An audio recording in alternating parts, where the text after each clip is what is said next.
جو ایک بہت زیادہ مشہور ہوئی چیزیں ان میں ٹائم ٹریول کے حوالے سے ہمیں بتایا گیا، ٹائم ٹریولنگ کے حوالے سے یہ ایک سوال کانسٹنٹلی نا دماغ میں. اچھا پھر اس میں ایک واقعہ مجھے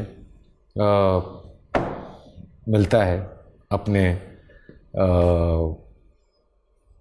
تعلیم میں، پڑھائی میں، تو میں جب وہ پڑھتا ہوں تو کچھ چیزیں اور دماغ کھولتی ہیں، پھر جب کچھ اور چیزیں پڑھتے ہیں تو وہ دماغ کچھ اور کھولتی ہیں. تو ٹائم ٹریول ایک بڑا الگ فیسینیٹنگ کانسیپٹ بھی لگتا ہے جی. اور اس کے ساتھ کبھی یقین آتا ہے، کبھی لگتا ہے کہ نہیں یہ پاسبل ہے، پھر لگتا ہے کہ پاسبل ہے، نہیں یہ نہیں ہو سکتا، پھر لگتا ہے نہیں ہو سکتا ہے. So there are lot of things going on because اس اوبویسلی ہم جب ہم اے آئی کی بات کر رہے ہیں یا میٹاورس کی بات کر رہے ہیں تو وہاں پہ ہم وہیں سے لے رہے ہیں نا. ہم جو ہماری جو ریشنل کی جو بیسس ہے نا پیڈسٹل، وہ ہم اصل میں اس وقت سائنس سے لے رہے ہیں. سائنس نے تو کبھی بھی نہیں کہا کہ میں ریشنل کی بیسس ہوں. سائنس نے تو کہا ہے کہ میں تو ڈھونڈ رہی ہوں، جو کچھ ملتا ہے آپ کو پریزنٹ کر دیتی ہوں، اس میں سے اگر نہیں بنتا کوئی پزل، پورا کا پورا پیس پزل نہیں بن رہا تو اس پیس کو ریجیکٹ کر دیں یا پھر رکھ لیں، کیا پتہ بعد میں کسی اور کام آ جائے. سائنس نے تو کبھی ایک بار دکھائی نہیں کہ میں فائنل ورڈ ہوں یا ایبسولوٹ ٹروتھ مل گیا. سو یہ وہ سائنٹسٹ ہی نہیں ہیں جو اس کبر میں آ جائے. تو بہرحال یہ ایک الگ کہانی ہے، مگر لیتے ہیں ہم ادھر سے ہی ہیں. اس کا مطلب ہم اتنے نائیو ہیں کہ مطلب کرنٹ ڈیفینیشن آف سائنس کو فائنل ڈیفینیشن آف سائنس لیں. واہ واہ. یہ حالانکہ سائنس خود کہتی ہے یہ نہ کریے، مگر ہم بس نائیو ہیں. نہیں وہ جیسے پہلے بیمار ہوتے تھے تو کہتے تھے نہلاؤ نہیں، اب کہتے ہیں ٹھنڈے پانی کے نیچے کھڑا کر دو. ایسے ہی ہوگا. اور بالکل سائنس خود بتاتے ہیں نا. سائنس نے ہمیشہ سے کہا ہے کہ میں لاچار ہوں، جو سامنے آتا ہے، جو ڈھونڈتے ہیں، جو خدائی میں ملتا ہے دکھا دیتے ہیں. ٹھیک.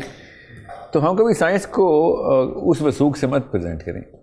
فائنل پریڈکشن نہیں کہہ سکتے. No, it is never the final word. Never has it ever claimed, nor will it ever claim کہ I am the final word. I am just the current series of whatever information that I have. 2+2 ابھی 4 ہو رہا ہے، ابھی تک کے لیے یہی ہے بس. اس کے بعد کی بات میں آنے والے وقت میں دیکھی جائے گی. تو اب کوانٹم فزکس کے بعد تو کہانی ہی بدل چکی ہے اب.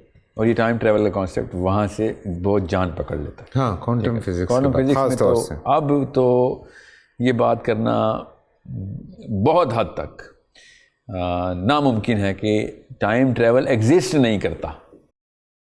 ٹھیک ہے، اب یہ ایک الگ کہانی ہے کہ کیسے کیا جائے کیسے نہیں، یہ ایک بہت الگ بات ہے. مگر مسلمان ہونے کے ناطے یہ بات بہت ضروری ہے کہ ہمیں پتہ ہو کہ ہمارے ایمان کا ایک جز ہے کہ ہم ٹائم ٹریول کو بلیو کریں. اس کے اوپر اگر ہم ٹائم ٹریول کے بلیورز نہیں ہیں تو ہم قرآن پاک کی کچھ آیات کے کھلا انکاری ہو رہے ہیں.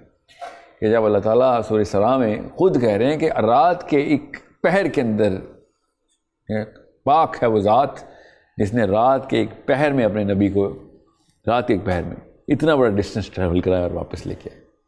ٹھیک ہے، یہ پہر کا لفظ اس طرح نہ آتا تو پھر یہ ٹریول نہ ہوتا، ٹائم نہ ہوتا. تو ٹائم ٹریول تو ہے نا، یہ اس طریقے سے ماننا ضروری ہے. اب کوئی جتنا مرضی یہ کہے کہ نہیں نبی السلام کی معراج تو ہوئی نہیں، وہ تو خواب تھا، تو وہ ایک الگ بحث ہے، اس میں کر لیں گے. تو میں کہیں اور سے نکال لیتا ہوں. قرآن پاک میں کوئی ایک جگہ پہ ایسا واقعہ نہیں ہے. بہرحال زیادہ تر مسلم علماء کا بھی جمہور اسی پہ ہے کہ نبی السلام کی معراج فزیکل اسینٹ آف جرنی جو ہے وہ فزیکل جرنی ہے. تو میں تو یہی مانتا ہوں. تو وہ وہیں سے ٹائم ٹریول کے اوپر ایمان لانا ضروری ہو جاتا ہے. اب رہی بات اور کہاں پہ ہے، تو میں گنی چنی موٹی موٹی مثالیں بتا رہتا ہوں. ملکہ سبا کا تخت کیسے آدمی نے حضرت سلیمان کے سامنے پریزنٹ کیا. جن نے کہا کہ آپ بیٹھے ہوئے ہیں، کھڑے ہوں گے اس سے پہلے میں لے آؤں گا. تو اسٹوڈیو جتنا تخت ہے وہ یاد رکھیے گا. ملکہ سبا کا تخت اس ٹیبل جتنا نہیں، اسٹوڈیو جتنا ہے. اور آدمی نے کہا، جو آدمی دربار میں تھا اس وقت، اس نے کہا کہ یہ جن بھائی صاحب ذرا سلو ہیں، کھڑے ہونے سے بیٹھنے تک کا جو سفر ہے اس میں 1-1.5 سیکنڈ لگ رہا ہے. میں جب لے کے آؤں گا تو وہ سیکنڈ بھی نہیں لگے گا. آپ جب پلک جھپک رہے ہیں نا، تو پلک جھپکنے سے پہلے تخت سامنے ہوگا آپ. تو پھر سلیمان نے جن کی طرف دیکھا کہ ہاں جی اس کو بیٹ کر سکتے ہو، بیٹ چل رہی تھی نا. تو جن نے کہا نہیں یہ والی ٹیکنالوجی تو نہیں ہے میرے پاس، میں تو اتنی دیر تو لگے گی، کیونکہ